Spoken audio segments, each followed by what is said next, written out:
આજે આ વિડીયોમાં હું આપને જાણકારી આપીશ કે ઘરમાં પડેલી વસ્તુ જો એક્સપાયરી ડેટ થઈ ગઈ હોય તો તેનો ફરી એક વખત ઉપયોગ કેવી રીતે કરી શકાય છે।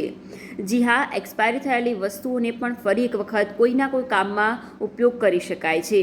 એવી અનેક વસ્તુઓ છે, જેમાં સૌથી પહેલાં વાત કરીએ આપણે મેકઅપની, કારણ કે સ્ત્રીઓ સૌથી વધારે મેકઅપનું સામાન રાખતી હોય છે અને રોજિંદા જીવનમાં તેનો વપરાશ પણ ખૂબ જ ઓછા પ્રમાણમાં થતો હોય છે।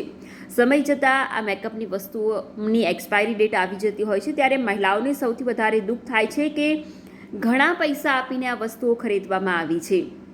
તો હવે જો આપના મેકઅપના સામાનની એક્સપાયરી ડેટ થઈ જાય છે તો લિપસ્ટિક છે, ફેસ પાવડર છે, તેને આપ એક વાસણની અંદર કાઢી લો અને બંનેને મિક્સ કરી લો અને તેનો એક ઉપયોગ કરી શકાય છે પેઇન્ટ તરીકે।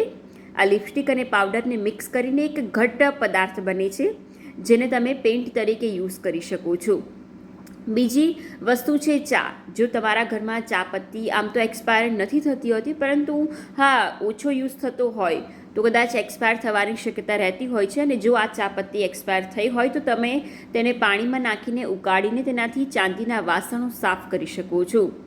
કફ સિરપ, જે તમામ લોકોના ઘરમાં મોટા પ્રમાણમાં જોવા મળતી હોય છે। એક વખત શરદી ઉધરસ થાય એટલે કફ સિરપ લાવવામાં આવે છે, ત્યારબાદ તેને પૂરી કરવામાં નથી આવતી, જેથી સમય જતાં તે એક્સપાયર થઈ જતી હોય છે। જો આપના ઘરમાં પણ આવી એક્સપાયર થયેલી કફ સિરપ પડી હોય તો તેને ફેંકી ન દેતા તેને તમે ઘરની અંદર સિંકને સાફ કરવામાં, બાથરૂમને સાફ કરવામાં ઉપયોગ કરી શકો છો। આ આપના માટે ઉપયોગી માહિતી હતી।